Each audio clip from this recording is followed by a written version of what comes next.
Des animations, c'est très bien. C'est intéressant. L'abbé Glasberg, qui était celle de dire « tout faire pour la personne, ne rien faire à sa place », on le porte, on le vit tous les jours. Je suis un petit-neveu d'Alexandre Glasberg, l'extraordinaire fondateur de COS. Et je vous présente un petit film sur son héritage. Il est né en Ukraine en 1902 dans une famille juive russophone.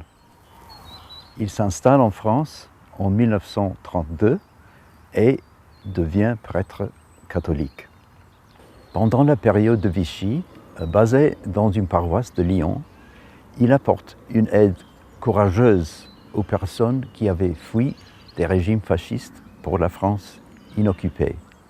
Et il sauve de nombreux réfugiés juifs de la déportation. En conséquence, il est recherché par la Gestapo et se cache dans une paroisse du Tarn-et-Garonne sous un pseudonyme. Là, il rejoint la résistance. Après la guerre, il s'installe à Paris et crée le Centre d'orientation sociale des étrangers, plus tard rebaptisé COS. Il se lance dans plusieurs activités sociales novatrices. Les maisons pour personnes âgées, établissements pour les handicapés et un centre pour les travailleurs migrants et pour les jeunes en situation de précarité. L'abbé Glasberg insiste que son travail ne porte pas sur la charité, mais sur la justice sociale. Et au sein de ces établissements, il exige un respect absolu pour la dignité et l'autonomie des résidents. Il encourage fortement le travail collaboratif parmi les salariés et favorise des liens avec les communautés locales. Telle est la philosophie du COS. Le COS s'est beaucoup développé depuis la mort de l'abbé Glasberg en 1981. A-t-il pu maintenir les idéaux qui ont inspiré ses débuts? La Cologne à Marvejols a été créée en 1964. C'est grâce à l'amitié de l'abbé Glasberg avec le maire de Marvejols, Gilbert de Chambrun, qui l'a recommandé comme site propice pour une maison pour les personnes âgées. J'ai entendu parler de cette maison pendant ma jeunesse et j'ai hâte de rencontrer la directrice, Madame Evelyne Boissier, l'équipe et les résidents. La Cologne, c'est une maison de retraite qui accueille 80 résidents au quotidien et qui fait en sorte de favoriser leur autonomie le plus longtemps possible. Il y a une unité de 9 places pour les personnes qui ont la maladie d'Alzheimer, donc une unité protégée. Et puis on a la chance d'avoir un PASA, un pôle d'activité et soins adaptés, où les personnes qui ont des troubles neurodégénératifs peuvent être accueillies et faire des activités au cours de la journée. L'abbé Glasberg, qui était celle de dire « tout faire pour la personne, ne rien faire à sa place », c'est une phrase qui guide nos actions tous les jours. On est face à des situations parfois difficiles, complexes, qui posent des questionnements éthiques. Donc on le porte, on le vit tous les jours. Il y a quand même le respect de la personne, lui aider à faire et ne pas faire pour elle, à travers les formations, tout ça, il y a quand même des groupes de réflexion éthique qui ont lieu et les principes restent. Je suis arrivée il y a à peu près 28 ans.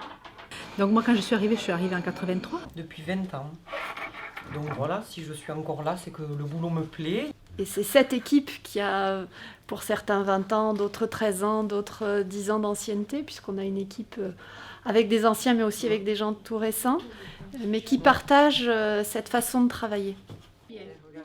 C'est un établissement qui est très reconnu pour la qualité des animations. Tous les matins, en règle générale, c'est des activités manuelles.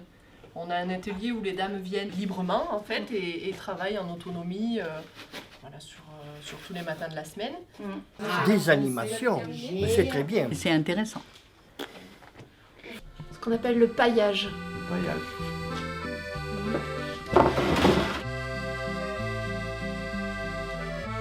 Tissu, je repasse un peu. On fait ce qu'on peut.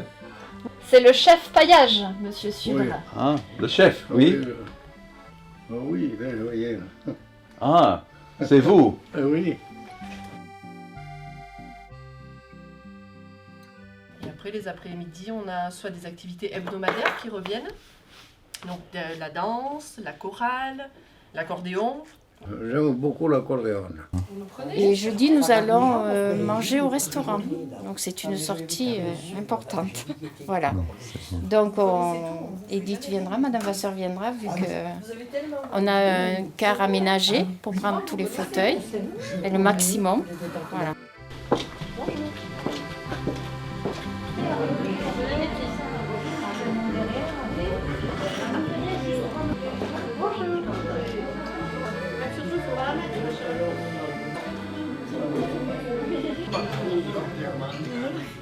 Moi j'étais le secrétaire. Ils habitaient là à côté, dans ce bâtiment qui aujourd'hui, je ne sais pas ce qu'il est. Vous venez déjeuner. Je viens à midi. Voilà. Mais il y a vraiment de grands échanges et d'interrelations, que ce soit avec les associations locales ou avec la vie locale. Donc on a les associations bénévoles qui viennent jusqu'à l'établissement. L'établissement accueille de manière tout en restant dans sa laïcité, mais accueille une fois par mois la messe. Donc les gens de l'extérieur viennent sur l'établissement pour assister à une messe mensuelle. On a des lycées sur Marvejols aussi qui travaillent sur des filières autour de l'accompagnement de la personne. Et puis la mairie de Marvejols, tous les ans, organise une action citoyenne auquel les résidents vont participer. Donc c'est une vraie richesse aussi. Tout ce que j'ai vu aujourd'hui donne à penser qu'Alexandre Glasberg serait très impressionné par la Colagne aujourd'hui. La Colagne offre un environnement très agréable et humain, et un grand éventail d'activités pour enrichir la vie des résidents. L'enthousiasme et le faible taux de rotation du personnel sont aussi un bon indicateur de succès. La Colagne offre également un modèle de bonne relation avec l'extérieur. Non seulement la maison est physiquement très proche du centre-ville, mais évidemment est acceptée comme faisant partie de la communauté locale. Cette visite a été vraiment inspirante.